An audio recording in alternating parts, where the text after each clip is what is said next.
जेठालाल और बबीता जी की story part 2। अगर आपने पार्ट 1 नहीं देखा है तो डिस्क्रिप्शन में जाके पार्ट 1 जरूर देख लेना। जब जेठा जी सारी बातें को समझ जाते हैं तो वो फिर बोलते हैं कि ठीक है बबीता जी, आपको अगर मेरे ही कमरे में सोना है तो आप सो जाओ, लेकिन मैं नीचे सोऊंगा। जब बबीता जी ने ये सुना तो उन्होंने इसके लिए हामी भर दी और वो दोनों कमरे में चले जाते हैं। तभी जेठालाल के टीवी में से आह का आवाज आने लगता है और वो फिर एकदम से चौंक जाता है, क्योंकि एक ही बार में ऐसी आवाज आना और वो भी बबीता जी के सामने में। फिर जेठालाल को याद आया कि वो बबीता जी के आने से पहले वही चीज देख रहा था। अब जेठालाल सोचता है कि मैं बबीता जी के सामने अब क्या बोलूंगा, क्योंकि घर में अभी कोई और भी नहीं था जिसके सर पर ये इंजाम डाल दिया जाए। तो उस सिचुएशन में जेठालाल ने अपने घर के स्पीकर को जोरों से बजा दिया और जल्दी से जाके टीवी को वैसे ही बंद कर दिया और रिमोट को भी वैसे ही रख दिया। फिर वो कमरे में चला गया। फिर इधर बबीता जी को थोड़ा बहुत तो पता चल ही गया था और आज का खाना बबीता जी ही बनाने वाली थी। तो बबीता जी ने कैसे न कैसे कर खाना बना लिया। फिर वो दोनों साथ में बैठकर खाना खाने जा ही रहे थे तो जेठालाल ने बोला, बबीता जी आप जाके खाना के साथ कुछ पीने के लिए भी ले आइए। तो बबीता जी किचन में गई, लेकिन वो किस चीज को ला रही थी? वो था शराब, क्योंकि जेठालाल ने कल रात को पिया था। उसी में का एक बोतल बच गया था जिसे बबीता जी ड्रिंक समझ कर ला रही थी, क्योंकि जेठालाल ने शराब के बोतल में से शराब को कोल्ड ड्रिंक वाले बोतल में रख दिया था। अब जब जेठालाल ने देखा कि बबीता जी उसी डब्बे को ला रही है तो वो जानकर भी कुछ नहीं बोल पाया। अब जब दोनों ने खाना खा लिया तो बबीता जी ने टीवी ऑन कर दिया। फिर वही चीज चालू हो गया, लेकिन इस बार दोनों में से कोई भी नहीं चौंका, क्योंकि वो दोनों ही शराब के नशे में थे। उन्होंने पूरी वीडियो देखी और जाके सो गए एक ही बेड पर। इधर चाचा जी और टप्पू भी अपने काम में व्यस्त थे, क्योंकि टप्पू सुबह से कई लड़कियों के पीछे लगा था कि वो उसे देगी, लेकिन किसी को भी उसमें इंटरेस्ट ही नहीं आया था। तो टप्पू निराश होकर बैठा था। तभी उसको सोनू देखती है और सभी बात को समझ जाती है और टप्पू का कष्ट दूर करने के लिए वो गोवा के बीच वाली ड्रेस पहनकर आ जाती है। रास्ते में उसे देखकर कई सालों से गिरे हुए इमारतें भी खड़े हो जा रहे थे और वो जब टप्पू के पास गई तो टप्पू का भी वही हालत हुआ। फिर टप्पू बोलता है कि सोनू तुम ये क्या पहन ली हो? तो सोनू बोलती है कि जो चीज के पीछे तुम सुबह से दौड़ रहे हो। फिर टप्पू बोलता है कि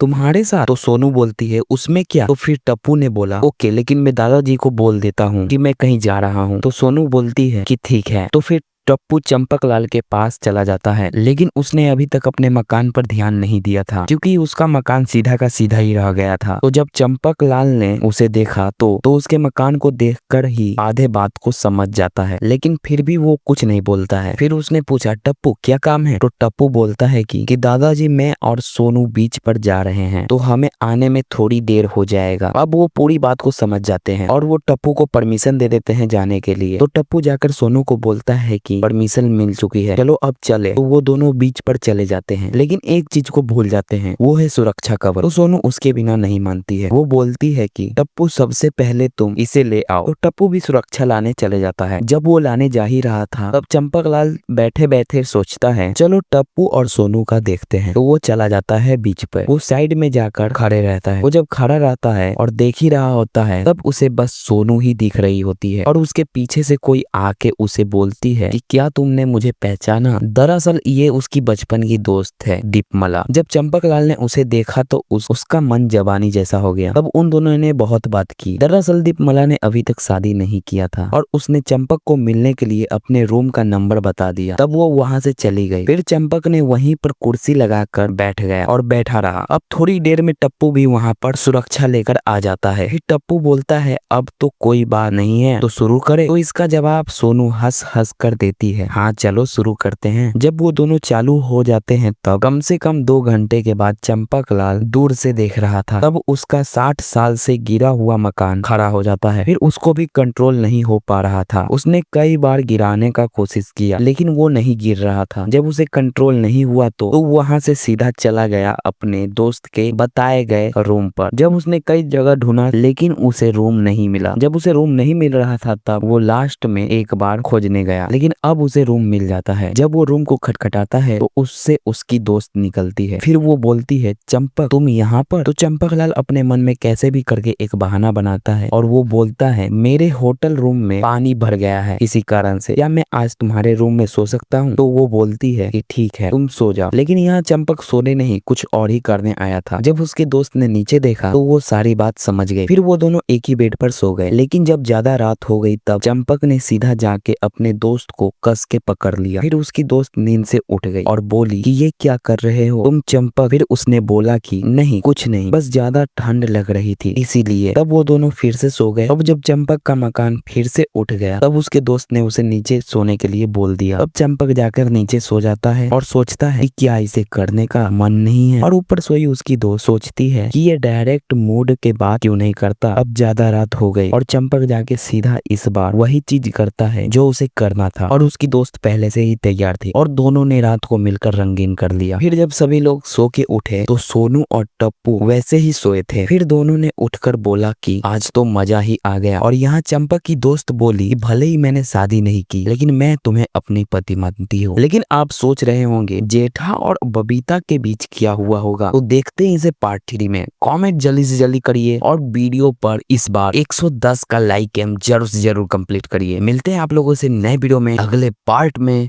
तो जब तक के लिए बाय बाय। तब तक के लिए आप ये वीडियो जरूर से जाके देखें।